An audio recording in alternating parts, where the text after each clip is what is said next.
आज जो डिस्कस करेंगे वो है हमारा साइकोलॉजिकल प्रिपरेशन। साइकोलॉजिकल प्रिपरेशन क्या है? जिस mental preparation of an athlete is called the psychological preparation. जब मेंटली किसी प्लेयर्स को हम तैयार करेंगे गेम के लिए या खेलने के लिए, या गेम के दौरान उसको क्या क्या करना है, तो साइकोलॉजिकल वे से उसको प्रिपेयर करना है, मेंटली उसको प्रिपेयर करना है, that is called the psychological preparation. जैसे हम फिजिकल प्रिपरेशन करते हैं, गेम से पहले आप देखे होंगे कि कोच साहब या प्लेयर्स वार्म अप करते हैं, सीक्वेंसर एक्सरसाइजेस करते हैं, जिससे क्या वो फिजिकली और साइकोलॉजिकली तैयार हो जाए। तो वैसे ही गेम से पहले हम साइकोलॉजिकल प्रिपरेशन भी करते हैं। इसलिए आप देखें होंगे स्पोर्ट्स ट्रेनिंग में कई हर जगह ये कहा जाता है फिजिकल एंड साइकोलॉजिकल, यानी जब ट्रेनिंग प्लान बनाएंगे या ट्रेनिंग शेड्यूल बनाएंगे तो उसके साथ हम फिजिकल तो रखेंगे, उसके साथ हम साइकोलॉजिकल भी रखेंगे, जिससे क्या होता है कि जो कंपटीशन का डिमांड है वो साइकोलॉजिकल वे में भी वो तैयार हो। कभी कभी प्लेयर्स क्या होता है कि वो इंडिविजुअली बहुत अच्छा परफॉर्मेंस देते हैं, जब वो स्टेडियम में या जब वो रियल सिचुएशन में आते हैं, चलते हैं अपने परफॉर्मेंस दिखाने के लिए, तब वो उतना अच्छा परफॉर्म नहीं कर पाते। तो एक ये रीजन रहता है। अब देखते हैं कि इंपॉर्टेंस क्या है, इंपॉर्टेंस ऑफ साइकोलॉजिकल प्रिपरेशन।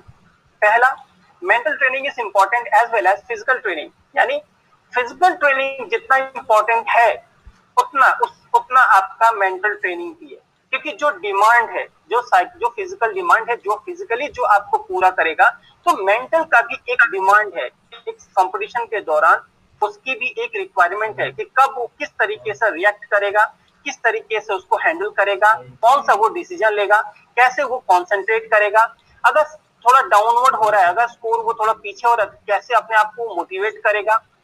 तो ये खुद को संभालने के लिए भी एक सिचुएशन आता है कि वो जरूरी होता है कि वो साइकोलॉजिकल भी तैयार हो। First point, mind train the body, hence it is necessary to train the mind for the high level of performance. जैसे मैंने अभी बताया आपको, जैसे माइंड क्या था, पूरा जो कंट्रोलिंग यूनिट है वो आपका माइंड का है।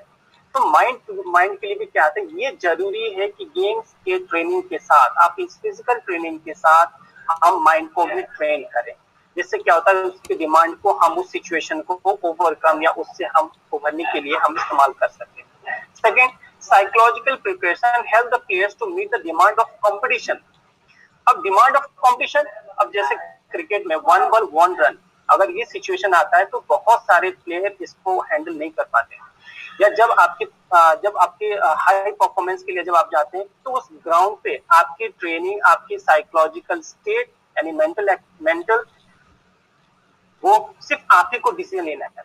उस दौरान जब आप डिसीजन लेते हैं या जब बॉक्सिंग के पंच पड़ते हैं, तो डिसीजन आप ही को लेना है, उस दौरान कोई हेल्प नहीं कर पाएगा। जब आपके पीछे से ऑडियंस का या आपके कोच का बस आपकी जो आवाज या जो आपके साथ कम्युनिकेशन हो रहा है सिर्फ वो कर, तो डिसीजन आप ही को लेना है, क्या करना है, तो ये जरूरी रहता है वहां पे। Third, psychological preparation is important, it help the players to deal with the negative emotions. अब ऑब्वियसली जब हम खेलते हैं तो कभी कभी हमारा नेगेटिव इमोशनल थॉट्स भी आते हैं, क्या हम जैसे एंजाइटी हो गया या फियर हो गया, कभी कभी हम डर से भी पार्टिसिपेट नहीं करते, कभी कभी एक मन में रहता है कि शायद मैं हार जाऊं, शायद मुझे चोट कटने लगी। No it's clear. ये किसी एक को हो रहा है कि सबके लिए हो रहा है? देखो अब आवाज ठीक सही है, अब सबको आ रहा होगा। कभी कभी हो जाता है सर, कभी कभी कोई बात नहीं, कोई बात नहीं, हम लोग नेटवर्क पे थोड़ा सा नेटवर्क पे डिपेंड कर रहे हैं, मतलब ये जिसका नेटवर्क अच्छा होगा। चलो, तो उसमें क्या रहता है कि साइकोलॉजिक नेगेटिव इमोशनल थॉट्स भी आते हैं। एक मुझे याद है, एक आर्टिकल आया था न्यूज़पेपर में, जब कह रहे थे कि मैं डर से मेरा स्पोर्ट शुरू हुआ, मतलब डर से उसकी कहानी शुरू हुई और डर से ही खत्म हुआ। डर था कि कहीं चोट ना लग जाए, फिर चोट से बचने के लिए proper exercises, proper warming up, फिर गेम में डर से कि कहीं मैं हार ना जाऊं तो और ज्यादा प्रिपेयर कर रहा था, फिर कहीं मैं फेल ना हो जाऊं तो उससे भी, तो डर से, तो कहीं कहीं ये चीज क्या रहता है, आपकी इमोशनल थॉट जो रहता है उसको रिड्यूस करने में भी, उसको कम करने में भी आपके साइकोलॉजिकल प्रिपरेशन हेल्प करता है। ये डर यहाँ कहने के लिए, डर का मतलब एक नेगेटिव होता है, पर एक डर से क्या होता है कि आप खुद तैयार भी होते हैं, आप खुद को तैयार करते हैं कि नहीं मैं और ज्यादा इसको अगर दूर कर लूं, अगर ये चीज मैं स्ट्रॉन्ग कर लूं तो मैं मैच जीत जाऊंगा। एंजाइटी, अराउजल, फियर्स, ये आपके क्या आता है कि तो ये इमोशनल थॉट को क्या आता है कि आप कैसे निकलेंगे, कैसे उससे उभरेंगे, ये साइकोलॉजिकल प्रिपरेशन हेल्प करता है। अब एक पीछे और बाकी पॉइंट जाने से पहले ही आपको बताता हूँ कि जैसे एक दिन पहले जो हम प्लानिंग करते हैं कि मैं कल क्या करने वाला हूँ, बहुत सारे लोग अपने मोबाइल में या डायरी में लिखते हैं कि मैं कल क्या करने वाला हूँ, कैसे करूंगा, अगर कोई काम करूंगा तो उसमें क्या प्रॉब्लम आएगी, ऑब्स्टिकल्स क्या क्या आएगा। तो हम कैसे करते हैं, हम पहले प्लान किए, तो जो प्लानिंग कर रहे हैं, जो हम खुद पहले से ही सोच रहे हैं अपने माइंड में या खुद से जो कह रहे हैं, दिस इज साइकोलॉजिकल प्रिपरेशन। यही सिचुएशन बस हमारे गेम में रहता है कि गेम के दौरान अगर मेरे कल हमारा मैच है तो मुझे किस तरीके से तैयार होना है, तो ये पूरी सिचुएशन है। नेक्स्ट पॉइंट क्या है, it help the players to develop the qualities like develop self awareness, control, positive attitude, self confidence, mental toughness, strong will power, ये भी आपको हेल्प करता है। अब आपके इस साइकोलॉजिकल प्रिपरेशन का क्या है कि कल अगर कोई टूर्नामेंट है, अगर कोई किसी प्रैक्टिस या ट्रेनिंग है, तो उसमें मुझे क्या करना है, कैसे करना है, एक कॉन्फिडेंस भी आता है कि मैंने ये ट्रेनिंग कर रखा है, ये स्किल मुझे पता है, ये सिचुएशन मैंने पहले से हैंडल किया है, ये सिचुएशन से मैंने पहले मैं उभर के आया हूँ। तो ये क्या रहता है, ये पॉजिटिव लेके आता है, पॉजिटिव एटीट्यूड डेवलप करता है, पॉजिटिव थॉट लाता है। आपके पहले का रिकॉर्ड जब आप देखेंगे कि मैंने पहले ऐसा था, ये रिकॉर्ड यार, ये मैंने इस तरह से तैयारी किया था, ये मेरे रिकॉर्ड से मेरा रिजल्ट है, तो आज के डेट में भी कभी भी जो डिफिकल्टीज आएगा तो आपको उससे उभरने में या आपको मोटिवेशन मिलता है। अगर अभी आपसे पूछो कि आपने लास्ट में जो मैचेस या जो मैच खेले थे, आपने जो जीते होंगे या आपने उसके लिए जो मेहनत किए होंगे या आपने कितना परसेंट आपने मेहनत किए होंगे किए थे, तो आपको एक पॉजिटिव आएगा कि इस काम के लिए या एडमिशन के लिए या गेम के लिए मैंने 101 एफर्ट्स लगाया था। तो ये 101 एफर्ट्स लगाया था कि मेरे तरफ से कोई कमी नहीं था। तो ये जो फीलिंग है आपका, वो क्या करता है, आपको मोटिवेट करता है, आप पॉजिटिव फील करेंगे, आपके अंदर खुद एक क्या कहते हैं, एक स्ट्रांगनेस आएगा कि हाँ मैं इस काम को कर सकता हूँ। नेक्स्ट क्या है, it help the players to develop their concentration, decision making and goal setting. Mental preparation क्या करता है, किसी काम को करने के लिए आपको कंसंट्रेशन डेवलप करता है कि मुझे क्या करना है। अगर ट्रेनिंग के दौरान बहुत सारी चीजें, बहुत सारे इंस्ट्रक्शन सुनने को मिलता है, या बैच के दौरान बहुत सारी आवाज सुनने को मिलता है, या कोई ऑडियंस है, कोई पेरेंट्स, फ्रेंड्स या आपके जो प्लेयर्स, कोचेस, सबका, तो आपको क्या डिसाइड करना है, क्या करना है, किसके बात पे ज्यादा फोकस करना है, वो आपको सीखने को मिल जाता है। ये साइकोलॉजिकल कि मुझे, तो ये साइकोलॉजिकल प्रिपरेशन का एक बेनिफिट है कि मुझे किस चीज पे, कौन से ट्रेनिंग पे, किस पार्ट पे मुझे ज्यादा फोकस करना है, वो हम सीख जाते हैं। अब जब फोकस करना सीख जाते हैं किसी एक पॉइंट पे, तब उससे क्या होता है, हमारा जो डिसीजन होता है वो बिल्कुल करेक्ट होता है। अब हमें कंफ्यूजन ही रहता है कि मुझे क्या करना है, मुझे अब उसमें ये हेल्प नहीं लेना है कि मुझे क्या करना है। अब करेक्ट आपके सिचुएशन, कंसंट्रेशन से, यानी आपके सिचुएशन से आपको क्लियर रहता है कि मुझे करना क्या है, आपकी डिसीजन है। और गोल सेटिंग, भाई जिसके लिए मुझे क्या करना है वो आपका डिसाइडेड रहता है। नेक्स्ट पॉइंट क्या है, psychological preparation helps to resolve the interpersonal conflict. जब हम शांति से एक साथ बैठते हैं ना, तब हमें एक साइकोलॉजिकली जब हम किसी चीज को इवेल्युएट करते हैं कि जो कॉन्फ्लिक्ट हुआ था या कोच के साथ या प्लेयर्स के आपस में, तो वो क्यों हुआ था, किस वजह से हुआ था, तो उससे भी हमें उसका आंसर हमें मिल जाता है कि ये चीज होने का कारण था कि ये चीज, वो सिचुएशन ऐसा था या डिमांड ऐसा था कि वो जो कह रहे थे या उस टाइम पे मैंने जो किया था वो मेरे हिसाब से, या जो मैंने जो सीखा या मैंने जो डिसीजन लिया बिल्कुल सही लिया है। उनका वो अपना कहना सही है क्योंकि वो अपने एक्सपीरियंस के बेस पे कह रहे हैं, मैं जो उसमें ग्राउंड पे। तो इंटरपर्सनल कॉन्फ्लिक्ट यानी कोच और प्लेयर के बीच में, या प्लेयर और प्लेयर के बीच में, या पेरेंट्स, ये साइकोलॉजिकल प्रिपरेशन आपको हेल्प करता है। और last, it helps the athlete to learn the mental skill. आपको अलग अलग मेंटल स्किल आपके डेवलप होता है, जिससे क्या होता है कि आपको किस सिचुएशन में किस तरह से एक्ट करना है, किस तरीके का बिहेव करना है। इससे क्या होता है कि आपको, तो इससे क्या होता है, आपकी मैच्योरिटी, आपको एक्सपीरियंस मिलता है। तो ये आपका इंपॉर्टेंस है। Then the types of psychological preparation, तो दो टाइप्स है। ऐसे आपके स्पोर्ट्स ट्रेनिंग की क्लासेस में भी या तो सीक्वेंस में एक एक करके बताएंगे, जस्ट मैंने आपको समझाने के लिए कि दो टाइप्स के हैं, एक शॉर्ट टर्म है, एक लॉन्ग टर्म है। लॉन्ग टर्म साइकोलॉजिकल, जैसे आपको स्टेज 1, स्टेज 2, 3 आपको दिख रहा होगा, तो प्री कॉम्पिटिशन, कंपटीशन से पहले भी कि कोच का रिस्पॉन्सिबिलिटी या प्लेयर्स को साइकोलॉजिकली तैयार करने के लिए एक क्या कहते हैं, स्टेजेस हैं। जैसे फर्स्ट स्टेज में क्या है, psycho diagnosis. Psycho diagnosis means हम जिसमें साइकोलॉजिकल वे में उसको डायग्नोसिस यानी उसका टेस्ट लेते हैं, उसको एनालिसिस करते हैं। अब वो एनालिसिस आपके स्कोर फॉर्म में यानी नंबर फॉर्म में है, जिससे क्या होता है कि मैं उसमें कह सकूं कि अगर किसी का मोटिवेशन है तो कितना है। भाई अगर कोई मेरे पास खेलने आया है या मैं जब ट्रेनिंग दे रहा हूं तो जब ग्राउंड पे अवेलेबल है तो इसका मतलब वो मोटिवेट है, पर इसका मतलब ये नहीं कि सब मोटिवेशन है। तो किसका कितना है, किसी का एंजाइटी कितना है, किसी का मोटिवेशन लेवल कितना है। तो ये जो डायग्नोसिस है ये हम पता करते हैं। तो ये पता करने का कई तरीके हैं, जैसे क्या होता है कि ऑब्जर्वेशन मेथड, कि जो बहुत ज्यादा रिलायबल नहीं होता है, अगर उसमें अगर हम उसको नोट डाउन करते हैं तब जाके हमारा वो रहता है, अगर मैं जस्ट ऑब्जर्व कर रहा हूँ। दूसरा, हम क्वेश्चन इंटरव्यू मेथड लेते हैं। तीसरा, कभी हम उनको क्वेश्चनर देते हैं। कभी कभी आपके स्कूल में या आपके कॉलेज में या आपके साथ कभी ऐसा सिचुएशन आया होगा, कुछ लोग देते होंगे कि आप ये फॉर्म भरो, तो उसमें वो क्वेश्चंस लेके रहते हैं और आपको टिक करना होता है। कभी हम येस नो टिक करते हैं, कभी उसमें लिकर्ट स्केल रहता है, जैसे 1 2 3 4 5 रहता है, तो उसमें हम टिक करते हैं। तो ये टिक करना, इंटरव्यू लेना या एक्सपेरिमेंटल डिजाइन, कुछ इक्विपमेंट्स के सामने बैठा के आपके साथ बोले कि आप ये काम करो, जो जो इंस्ट्रक्शन आ रहा है आप उसको फॉलो करो, तो ये रहता है साइको डायग्नोसिस। साइको हम डायग्नोस करते हैं कि ये चीज को हम साइकोलॉजिकल पैरामीटर्स को है तो कितना है उसको पता करने के लिए। पहला, psycho diagnosis include psychological test which helps to design keep in mind to demand of the particular games age and the skill level। अलग अलग सबका रहता है। अगर हमारे जो आपने देखा होगा कि आपने वेना टेस्ट सिस्टम है, एक कंप्यूटर जैसा सिस्टम है हमारे साइकोलॉजिकल लैब में, जिसके सामने हम बैठ के आपकी कंसंट्रेशन, अटेंशन, अचीवमेंट, मोटिवेशन, बहुत सारे टेस्ट है जिसमें हम आपको एसेस कर सकते हैं। तो वो है साइको डायग्नोसिस। तो किसी भी प्लेयर्स को उसके ट्रेनिंग से पहले हम इस चीज को एनालिसिस कर सकते हैं। Second, broadly the psychological test can include the area of psychomotor abilities, information processing, personality, motivation, social. तो जो भी आपको टेस्ट लेना है आपके उस गेम से रिलेटेड जो पैरामीटर्स है, प्लीज किसी का माइक ऑन है, किसी का माइक ऑन है, आप म्यूट कर लो बच्चे।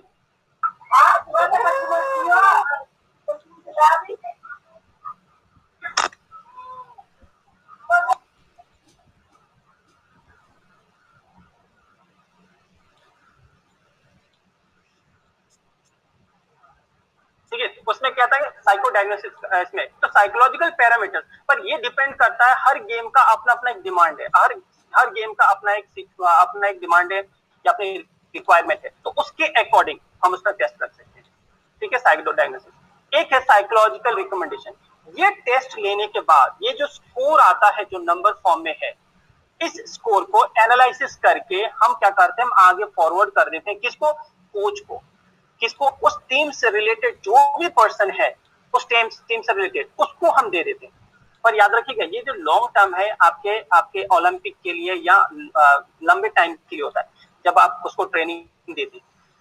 तो इस टाइम को हम क्या लिखे, हम कोच, मैनेजर या उस टीम से रिलेटेड जो भी मेंबर्स हैं हम उसको दे देते हैं। उससे क्या बेनिफिट होता है कि उनको क्या करना है, कौन से ट्रेनिंग, कौन सा मेथड यूज करना है, किस तरीके से उसको गेम से रिकमेंडेशन के लिए यूज करते हैं। फिर एक आता है थर्ड स्टेप, साइकोलॉजिकल प्रिपरेशन। फिर उसको अलग अलग मेथड से, अलग अलग तरीके से या टेक्निक यूज करते हैं उसको मोटिवेट करने के लिए, उसकी कंसंट्रेशन को बढ़ाने के लिए, उसकी मेंटल एक्टिविटी को और एक्टिव करने के लिए, जैसे उसके थिंकिंग हो गया या एटीट्यूड हो गया या स्ट्रेस कंट्रोल मैनेजमेंट हो गया, उसको कंट्रोल कैसे करेंगे। तो अलग अलग मेथड या टेक्निक से हम उसको कंट्रोल करते हैं।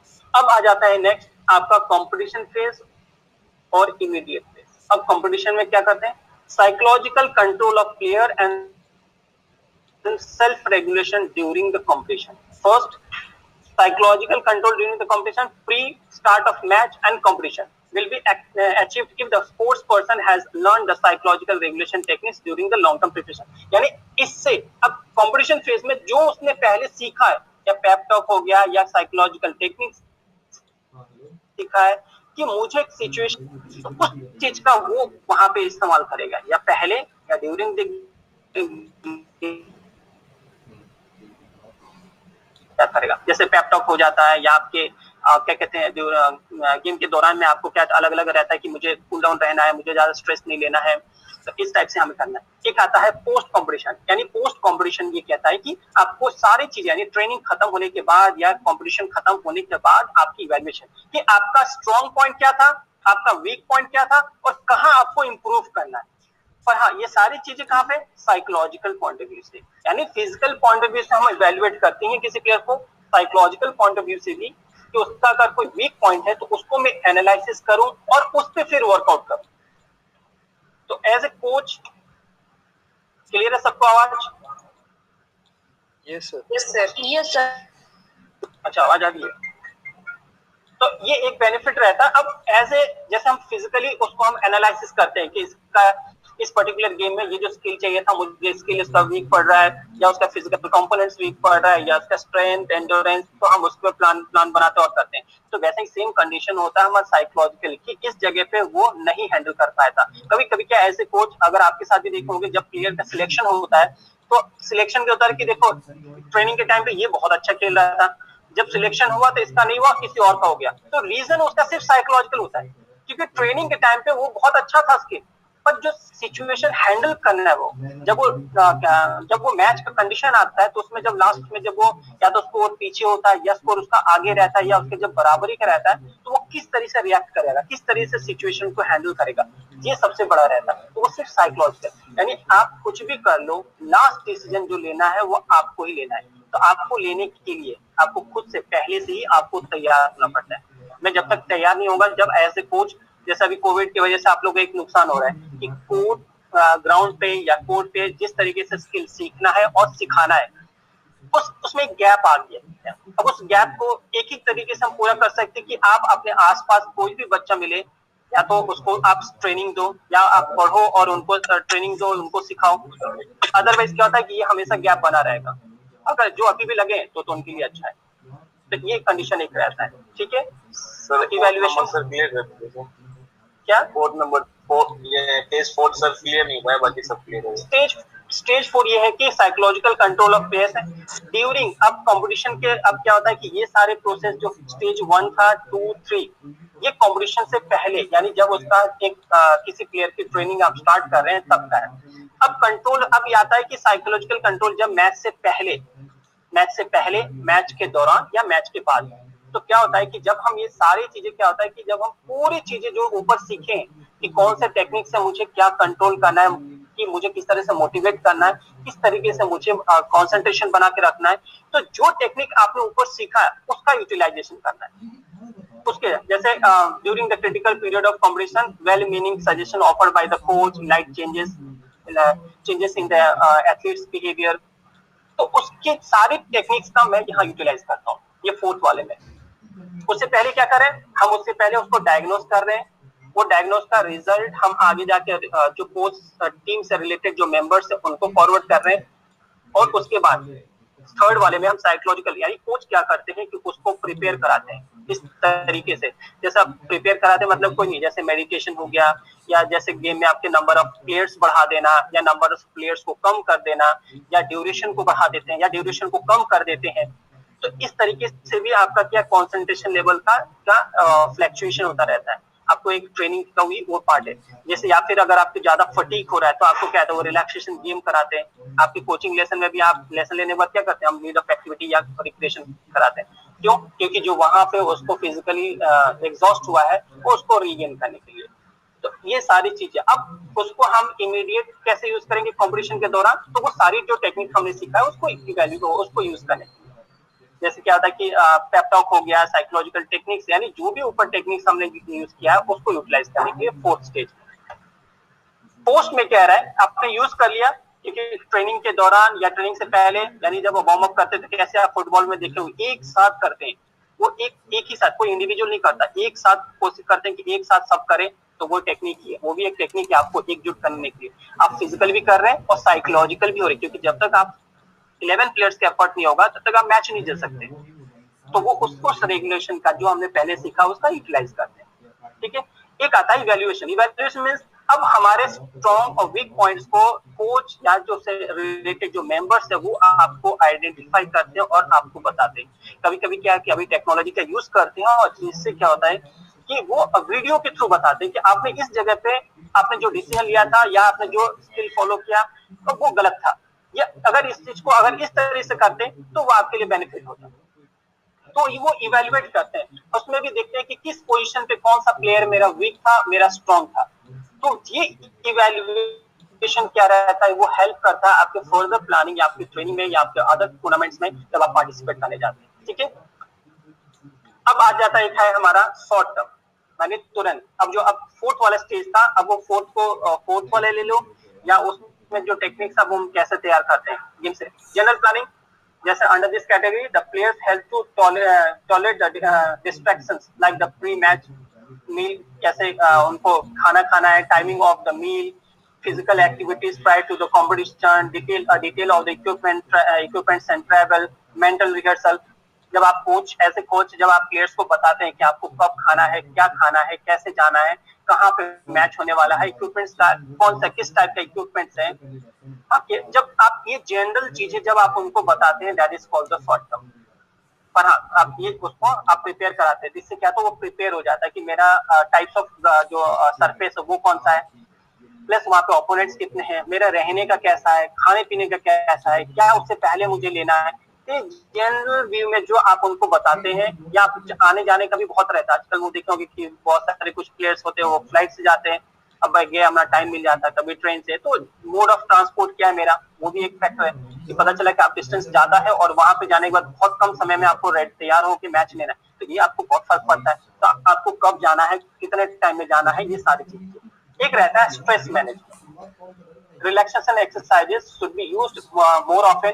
जब प्लेयर्स को एक गेम से पहले या जब वो कोई घबराहट होता है तो किस तरीके से आप क्या करोगे। बहुत सारे प्लेयर्स क्या तो वो म्यूजिक सुनते हैं या फिर आपस में कोच और प्लेयर्स आपस में इन्वॉल्व रहते हैं, बातचीत करते रहते हैं, तो इससे क्या होता है उनका जो एक घबराहट होता है वो भी एक कम हो जाता है। तो ये स्ट्रेस मैनेजमेंट टेक्निक कि अगर इस सिचुएशन आता है तो उसमें क्या करोगे, तो ये शॉर्ट टर्म प्रिपरेशन रहता है। शॉर्ट टर्म प्रिपरेशन में और भी रहता है, जैसे गेम के दौरान आप जब प्लेयर्स खेलते हैं, आप कोच से जब आप सेल्फ टॉक करते हैं, आपस आपस में आप खुद ही बात करते हैं कि मैं कर सकता हूँ, मैंने ये सीखा है, मैंने ये किया है, तो ये सेल्फ टॉक भी आपको ड्यूरिंग द गेम हेल्प कर सकता है। ड्यूरिंग द गेम जब आप सजेशन लेते हैं, जब कोच आपको गाइड करते हैं, जब लगता है कि सिचुएशन में हैंडल नहीं कर पा रहा हूँ या डिसीजन नहीं ले पा रहा हूँ, तो कोच का जब आप सुनते हैं, अगर आप जब कर लेते हैं तो लेते हैं, मोस्टली हम कोच का ही सुनते हैं, क्योंकि कोच बाहर बैठा हुआ वो हर चीज को देखता है कि क्या आप कर रहे हैं, कहाँ गलती कर रहे हैं, तो आपको वो गाइडलाइन या डायरेक्शन देते हैं। तो ये सारी चीजें होता है long term and short term. ठीक है, इसको आप कहीं कोई प्रॉब्लम, कहीं कोई दिक्कत। सबसे पहले बस इसमें एक सबसे इम्पोर्टेंट पॉइंट ये था कि हाँ सर एक बार स्टेज वन स्टेज बताते सर थोड़ा। स्टेज वन में क्या है कि जस्ट ये पूरे स्लाइड को बस आप इस तरीके से समझिए कि जितना फिजिकल ट्रेनिंग इंपॉर्टेंट है उतना ही साइकोलॉजिकल ट्रेनिंग भी इंपॉर्टेंट है। तो स्टेज वन भी कहता है कि जैसे हम किसी प्लेयर का फिजिकल एबिलिटी उसका कहते हैं जज करते हैं, या कोई ट्रेनिंग या टेस्ट के थ्रू, जैसे उसके स्ट्रेंथ कितना है, एंड्योरेंस कितना है, तो ठीक उसी तरीके साइकोलॉजिकल एबिलिटी भी हमें टेस्ट करना पड़ता है। अगर हम किसी की ये ना देखें कि उसके साइकोलॉजिकल, अगर जैसे फुटबॉल में जो साइकोलॉजिकल मुझे चाहिए, यानी थोड़ा सा एग्रेसिव होना चाहिए, अगर जैसे, और वही डिमांड अगर चेस प्लेयर का है वो अलग है, तो दोनों प्लेयर्स के साइकोलॉजिकल यानी फिजिकल भी अलग है और साइकोलॉजिकल भी अलग है। तो जिस गेम में वो पार्टिसिपेट करना चाहता है, जिस गेम में उसका इंटरेस्ट है, तो मैं कम से कम उसकी साइकोलॉजिकल जो डिमांड है मैं उसको तो एसेस कर लूं। तो ये असेसमेंट क्या करता है, मुझे हेल्प करता है कि मुझे कितना लोड देना है, मुझे कितना उससे एक्टिविटी कराना है, मैं कितना करवा सकता हूँ मैं। नहीं तो क्या होता है, ये बर्नआउट केसेस आपने जब सुना होगा कि बहुत सारे प्लेयर्स आते तो हैं पर कुछ समय बाद या छोड़ देते हैं, या बहुत सारे रीजन में से एक रीजन ये वो साइकोलॉजिकली उसको हैंडल ही नहीं कर पाते। जैसे कुछ प्लेयर्स होते हैं ना बड़े अच्छा खेलते हैं, उनको देखो तो वो स्कूल में या कॉलेज में बहुत अच्छा खेल रहे हैं, किंतु कंपटीशन के टाइम पे वो बहुत अच्छा नहीं कर परफॉर्मेंस नहीं दे पाते। उसका रीजन है कि वहां वो ठीक है, पर जैसे कंपटीशन में जब रियल सिचुएशन में आता है, जब उसको वहां पे ऑडियंस के सामने या जब देने की बारी होती है, तो ये फर्स्ट चीज क्या करता है, आपको पता करता है कि है मोटिवेशन, कंसंट्रेशन, अटेंशन है तो कितना है कि नहीं, है तो कितना है। तो ये चीज पता करने के लिए तो वो उसको पता करना ही सबसे मेन रहता है कोच का। तो पता कैसे करते हैं, या तो इंटरव्यू लेते हैं, जब उससे भी हमें जब सेटिस्फाई नहीं होता है हम क्वेश्चनर भरवाते हैं, कुछ क्वेश्चंस देते हैं, बोलो चलो भाई अब इसका आंसर दो, जिसमें कुछ रिलेटेड क्वेश्चन होते हैं, कुछ उसको जस्ट उसकी भावनाओं को मतलब अच्छे से रिस्पॉन्स दे, वो भी क्वेश्चंस होते हैं। थर्ड, देखो आजकल अगर क्वेश्चनर में भी अगर गलती से उसने टिक कर दिया सारा, इधर उधर टिक कर दिया, फिर भी इवैल्यूएट नहीं कर पा रहे क्योंकि कोच को दिख रहा है कि नहीं यार ये कंपोनेंट्स या इसका ये वीक है, ये सिचुएशन हैंडल नहीं कर पा रहे, तो क्या करते हैं हम इलेक्ट्रॉनिक यानी कंप्यूटर का हेल्प लेते हैं या टेक्नोलॉजी का हेल्प लेते हैं, तब उसको साइकोलॉजिकल लैब में बैठा के वहां पे टेस्ट लेते हैं और फिर चीजों को एसेस करते हैं और पता करने की कोशिश करते हैं कोई चीज है तो कितना है। तो जैसे एग्जांपल आप बहुत सारे अगर इंस्टीट्यूशन में देखें साइकोलॉजिकल लैब है, वहां पे उसमें तो जैसे हमारे यहाँ पे बिना टेस्ट सिस्टम है, तो उससे क्या है कि वो पूरी सिस्टम है जस्ट लग कंप्यूटर के तरह है, बस आपको वहाँ पे सॉफ्टवेयर है, वही क्वेश्चनियर को सॉफ्टवेयर में कन्वर्ट किया है, तो उससे आपको एग्जैक्ट आंसर्स मिल जाता है। क्यों? क्योंकि आप बीच में छोड़ नहीं जा सकते, अगर बीच में अगर गलती करेंगे तो पकड़। ये डायग्नोसिस सिर्फ वैसे ही हेल्प करता है। ठीक उसी तरीके से जैसे डॉक्टर मेडिसिन देने से पहले आपको किसी लैब में भेजते हैं कि आप ये ब्लड टेस्ट या ये टेस्ट करा के आइए, उस टेस्ट के रिजल्ट पे वो टेस्ट का ही रहता है, वो डायग्नोसिस करते हैं। अब जो टेस्ट का स्कोर आता है या तो कोच ने जो लिया है या साइकोलॉजिस्ट ने जो लिया है या फिर कोच के पास जो है वो आगे हम फॉरवर्ड कर देते हैं उनको जो उससे रिलेटेड है, यानी कोच, मैनेजर, टीम, डॉक्टर्स जो उससे रिलेटेड है सेकेंड स्टेज में उसको भेज देते हैं। ठीक है, अब समझ में आया? किसी को आपको दिक्कत? Sir okay, thank you. Okay, thank you all of you. Thank you sir thank हाँ, thank you sir. Thank you, sir.